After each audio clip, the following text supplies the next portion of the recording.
is Rough Science, coming to you from the Spice Island of Zanzibar off the east coast of Africa. Our scientists face their toughest trial yet as they take on the ocean. They have to complete a set of marine challenges with a few simple tools, some basic bits of kit, and a boatload of ingenuity. Our base on the Indian Ocean is a traditional fishing dhow, and our site on land is an isolated beachside workshop. It's destination paradise for rough science. Our 4 scientists are Kathy Sykes, a resourceful physicist with boundless energy. Yes! Mike Bullivant, an imaginative chemist who embraces the near impossible. Oh, my word! Ellen Macaulay, a fearless have-a-go botanist from Missouri. Next thing is rinse it. Jonathan Hare, physicist, inspired inventor and artistic engineer. And me, Kate Humble, an experienced diver. I'll be going underwater to put their inventions to the ultimate test. Together we are Rough Science. Zanzibar, as you know, is surrounded by a lot of smaller islands, which in turn are surrounded by absolutely treacherous reefs. So to help ships navigate this terrifying underwater obstacle course, there are lighthouses. But there isn't one over there to the west on Bowie Island, which is this one here. And this area is really the busiest shipping area around the island. So I thought it'd be rather nice to give Bowie a little present. You are going to build Bowie a lighthouse.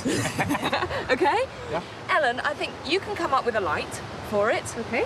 As bright as the sun. And then, Mike, I want you to make it even brighter.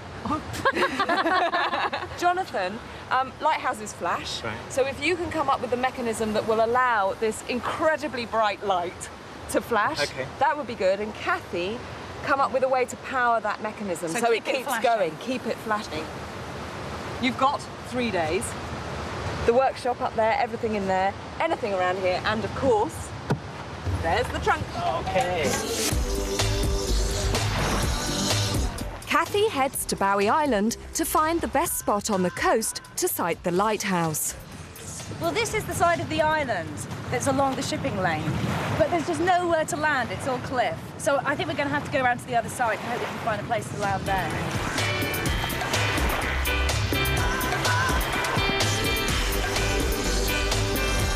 On the sheltered western side of the island, there's a small jetty where the boat can dock.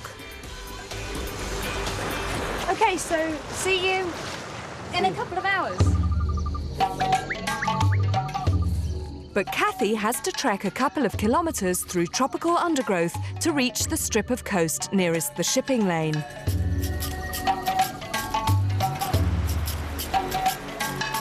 Back at base, Jonathan is figuring out how to make a light flash. I think my part of the challenge is to take Ellen's light that she's going to make and somehow chop it. The reason for doing that, of course, is if you're in a boat and you're going past an island, you know, it could be light from a window or something, so you want to know that it's light from a lighthouse. So I want some mechanism which is going to be very easy to move. So if I can drill a hole through these, maybe I'd be able to use them as ball bearings.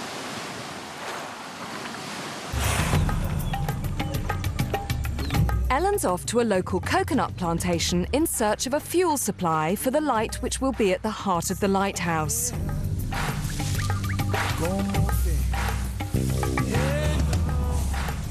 Over 500,000 coconut trees grow on Zanzibar and the surrounding islands. Ellen will stop at nothing to harvest as many of them as she can. OK. OK, good enough. Thank you. So what are you going to do with all of these? We're going to make oil. Really? Yeah. So I have to husk them all, then chop into the nut, grate them, boil them, filter them. This is going to be a lot of work. Well, I admire her spirit. She's got a busy day ahead of her. Mike's retreated to his rough science chemistry lab to think about exactly how to get the light to burn brighter. Well, what I've got to do is produce oxygen to brighten Ellen's flames. Now, there's rather a neat way of doing that, using electricity to split water into hydrogen and oxygen. It all sounds rather ambitious to me. It's halfway through day 1 and Kathy's tramping across Bowie Island. Jonathan's starting to build a DIY lighthouse. scaling up his oxygen production. And Ellen's wrestling with coconuts.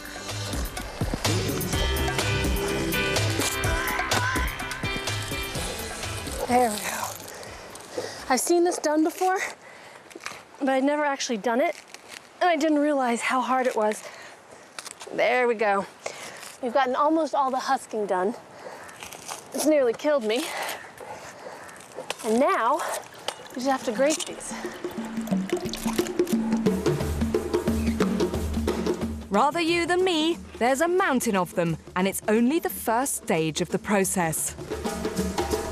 Look, it's going round and round. Yeah. And this is basically the top of the lighthouse. OK. So on this base, which is going to be secure, Yeah. you're going to have Ellen's lights.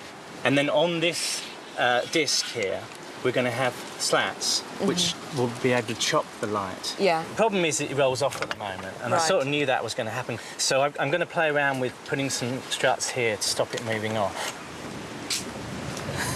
So I need to experiment a bit. So you've But got, it's you've got a looking bit of okay. tinkering time, but Yeah, yeah. look. On Bowie, Kathy's finally made it to the coast facing the shipping lane. We're just at the top of Bowie Island. So if we put the lighthouse here, any ship that's coming from the north is going to be able to see us. There is a damn great reef out there that I can see on the map and can actually see. So there'll be a really good point in putting the lighthouse just here. It's late afternoon, and Ellen's been husking and grating her coconuts for 6 hours. To extract the precious oil, she's washing the shredded flesh and is boiling up the liquid.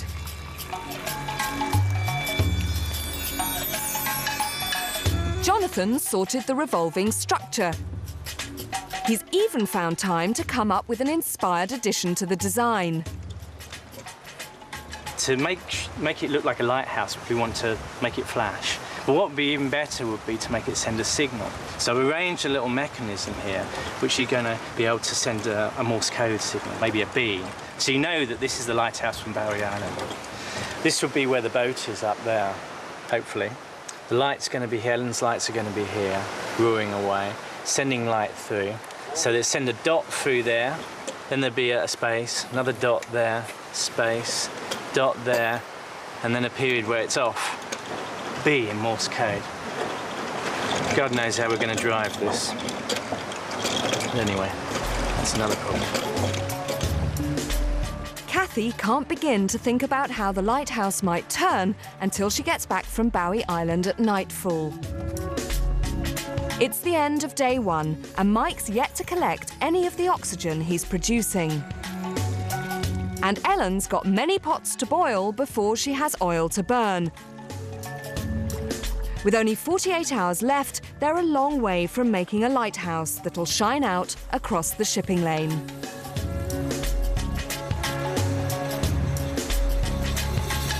Day 2, time for Kathy to report back on her recce of Bowie.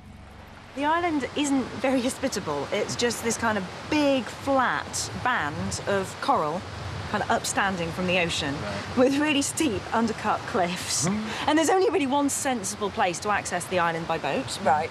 Unfortunately, it's on the far side of the island, nowhere near the shipping lane. And there's only really one path.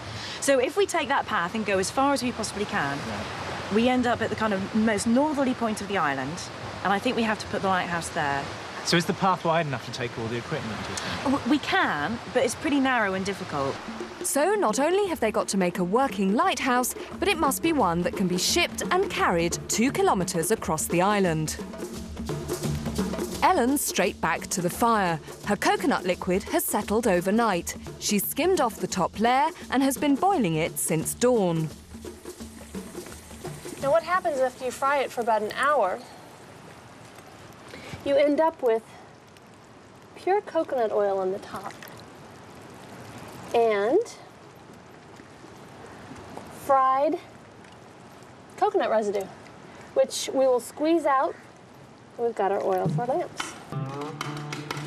Now the real work begins for Kathy. Jonathan's revolving structure won't make the light flash unless Kathy can make it turn. This is an amazing device, Jonathan. Yeah, well, it's not too hard to move, is it? It's reasonable. So, what are our options? Well, yeah, I mean, we could have some mechanism, I suppose, like a big weight falling. And as it falls, it unwinds.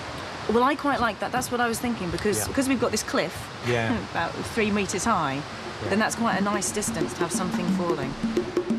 Kathy's solution is to use the energy from falling weights to make the lighthouse spin round at the right speed. Now, will that coconut oil burn?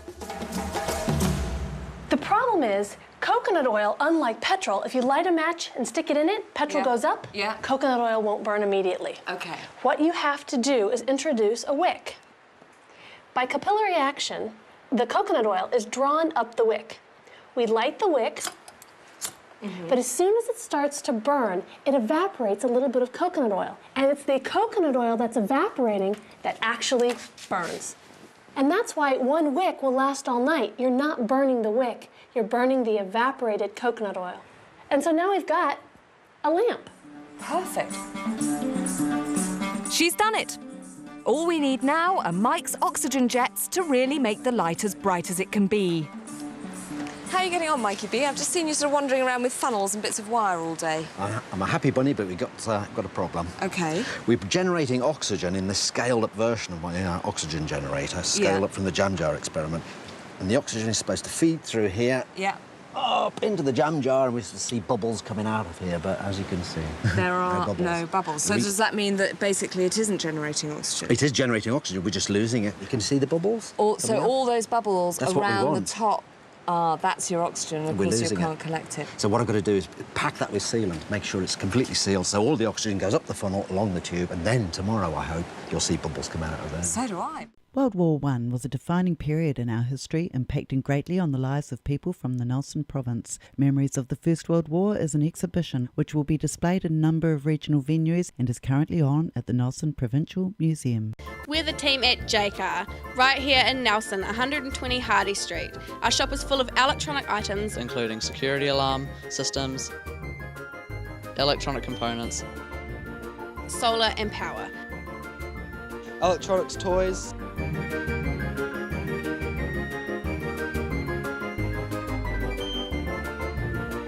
sound systems, cables, and much, much more.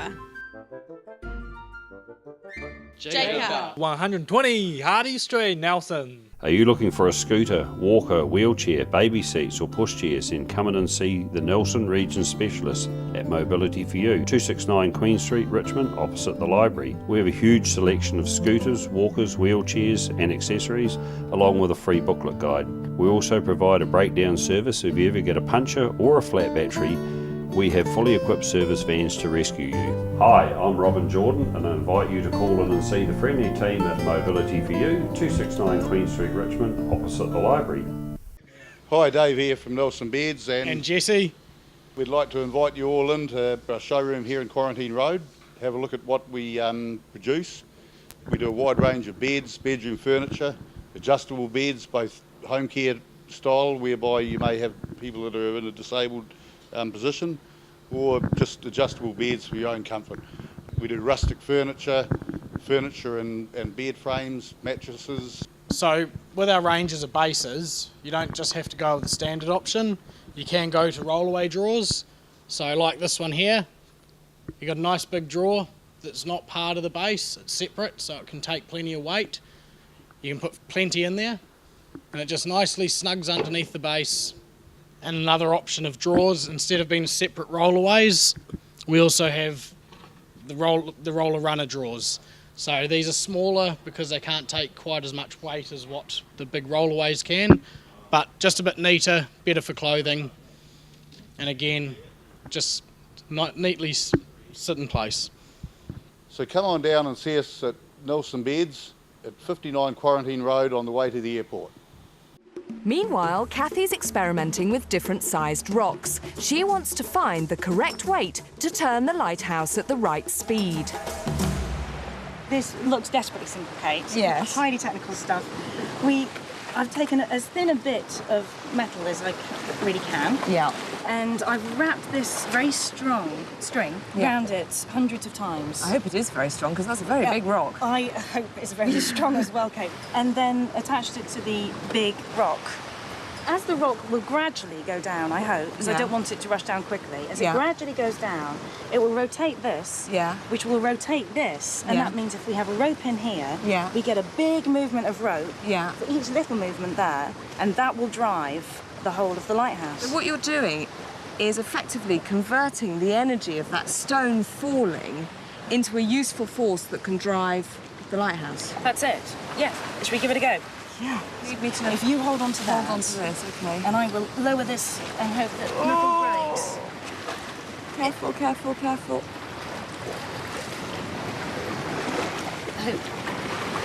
Oh! Well, the string ain't that strong. Right. There's only a couple of hours left in the day. Jonathan's moved on to building a frame for Kathy's powering device. Mike's plugging his leaks. It's like icing a cake. And Ellen's making the most of her coconuts. I'm using the coconut fiber that I got from on top of the coconut tree to twist and make the wicks. So, can we see it from far away? That I don't know. That's going to be the tricky bit. That flame could do with some help from Mike's oxygen, if he gets any. And what about Kathy's rock and rope system? I'm now using a stronger rope, so I'm hoping not to drop my rocks into the sea. It's great. It's lovely. Look at that. It spins beautifully. That's looking great, Kathy. Well done. The rope is attached to its own spinning system, and Jonathan's frame will connect it to the lighthouse. That's the idea anyway, but it hasn't been tested yet, and it's nearly the end of day 2. Tomorrow, the team have to finish the build, ship it to Bowie, and get it working by nightfall. That only leaves them the morning to complete the lighthouse.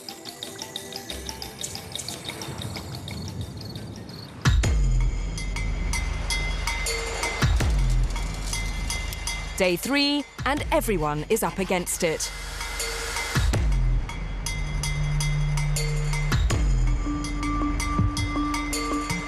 But as Ellen puts the finishing touches to her biscuit tin lantern, she hits an unexpected setback.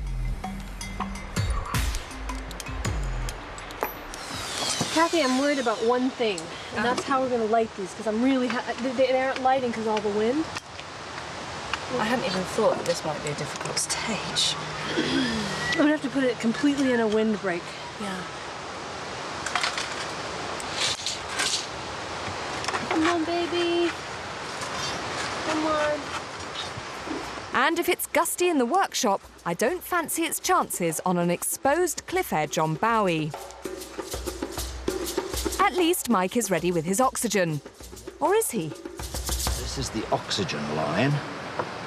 Let's put this in here and see if we get bubbles of oxygen. You have to give it a... See, this is good, this is good, this is oxygen. And I think I'm going to go and get Kate and prove it to her that this is oxygen. Well, it looks like you fixed the leak. Yep. I've been collecting the oxygen in this test tube. Right. And there's a standard test for oxygen. If you could light that splint there and get a good glowing ember. It's quite windy. I might try and do it. OK, so what's going to happen? What do I need to do next? When you introduce that lighted splint into there, it should reignite. If so this is it will oxygen flame. in here. Ready? Yep. Should be right up. It's gone out, Mike. What's going on, Mike? I know that we're producing oxygen. We're generating oxygen. I just can't prove the fact.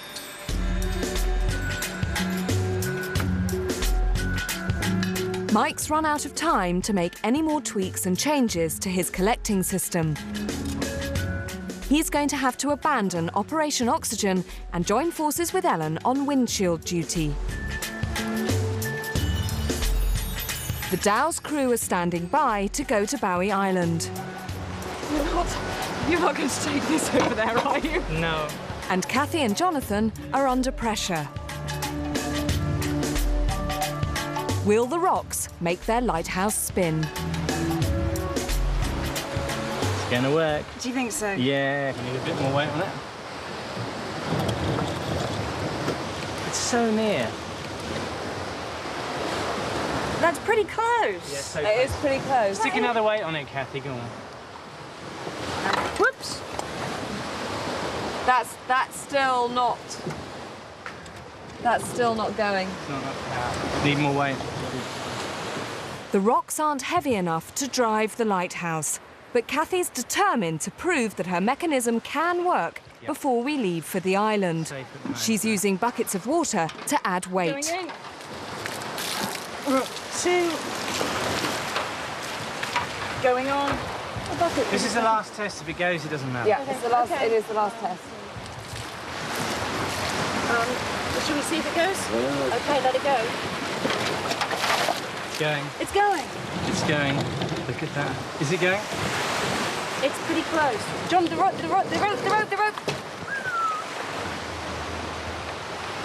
Oh, it's tantalisingly close.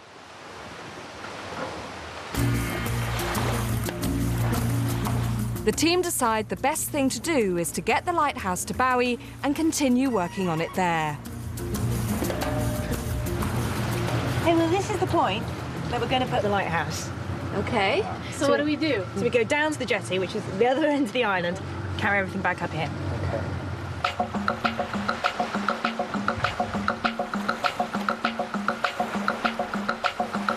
We dock at Bowie. Now there's the trek through the undergrowth to get to the point overlooking the shipping lane. All the component parts of the lighthouse have to be carried. Eventually, we get to the right spot, but there's only 2 hours left of daylight to build the lighthouse. OK, folks, we haven't got much time, have we? You're right, let's do it. Get at it. Where do you think, Kathy? Well, do you think we could put it here? Yeah, and we can use the ropes that go back to the mangroves. Would you be happy to tie the other end of this to a tree? First, we have to secure the lighthouse to the edge of the cliff. We want to do another one, going from here off to another tree. Voila.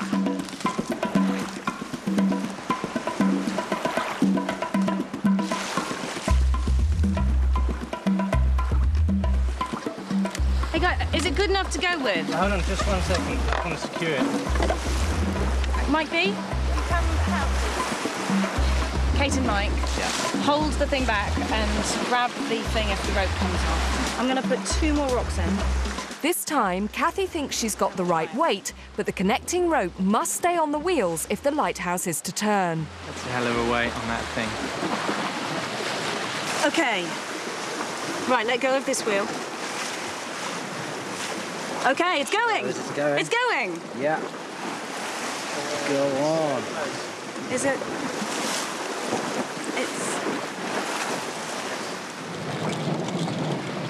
It's really, really close. Can we put a little bit more water in? There's no room for it. We've got half a ton of rocks in there. It really is almost just going. You can see it's just a little feather more weight, just a little feather. Oh, hold on, it's stuck on a rock. Let go, Kathy. It's going. It's going. The rock's catching, but it is actually going. Look! Oh, yes, yes. Yes! Oh. It's gone. Keep away from that wheel. Look at no. Hey, but it was going. It was. It was actually going. Hey, well, look, if we keep fiddling around with it. Do you think? I think. Ever optimistic Kathy. Ellen puts her lantern in the centre of the lighthouse and lights all 16 wicks.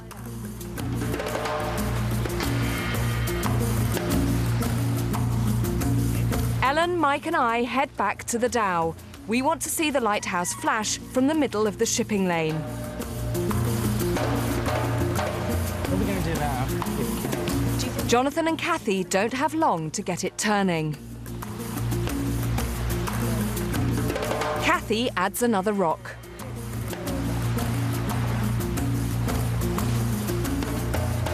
But it just won't work.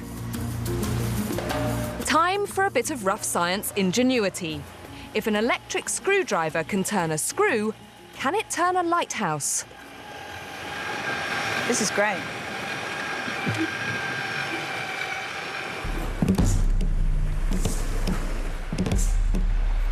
We're out beyond the reef. If we can see the flashing light from here, then the lighthouse is doing its job. Any sign of it yet? Nope. Can't see anything. I think it's just around the corner though.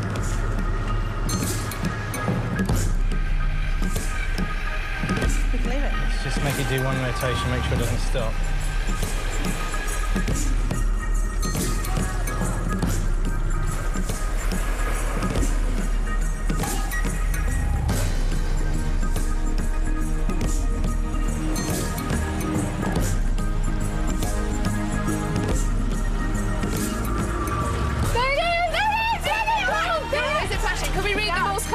There you go, look!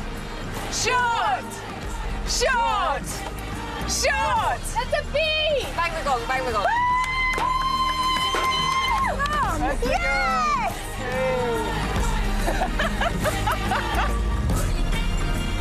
The rocks!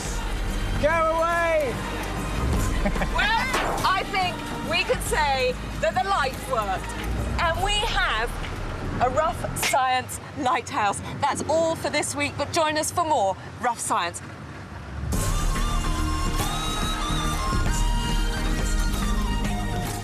World War I was a defining period in our history, impacting greatly on the lives of people from the Nelson province. Memories of the First World War is an exhibition which will be displayed in a number of regional venues and is currently on at the Nelson Provincial Museum. Hi, Dave here from Nelson Beds, And Jesse. we'd like to invite you all into our showroom here in Quarantine Road. Have a look at what we produce. We do a wide range of beds, bedroom furniture, adjustable beds, both home care style, whereby you may have people that are in a disabled position, or just adjustable beds for your own comfort. We do rustic furniture and bed frames, mattresses. So with our ranges of bases, you don't just have to go with the standard option. You can go to rollaway drawers. So like this one here, you got a nice big drawer that's not part of the base, it's separate, so it can take plenty of weight. You can put plenty in there, and it just nicely snugs underneath the base. And another option of drawers, instead of being separate rollaways, we also have the roller runner drawers. So these are smaller because they can't take quite as much weight as what the big rollaways can, but just a bit neater, better for clothing, and again, just neatly sit in place. So come on down and see us at Nelson Beds at 59 Quarantine Road on the way to the airport. Hi there, Julian Toon, Waimea Telecommunications. We install and maintain domestic and commercial satellite TV, UHF Freeview and Mainland TV installations in the Nelson, Tasman regions. We specialise in Panasonic telephone systems and provide communications, Wi-Fi, IT and wiring for internet, fibre, computers and DSL systems. At Waimea Telecommunications, we also provide specialist electronic systems for features such as a security camera you can watch on your TV, visitor alert systems and much more. Improve your security and communication and entertainment today. Call us on Waimea Telecommunications on 021 472297, ytel.co.nz.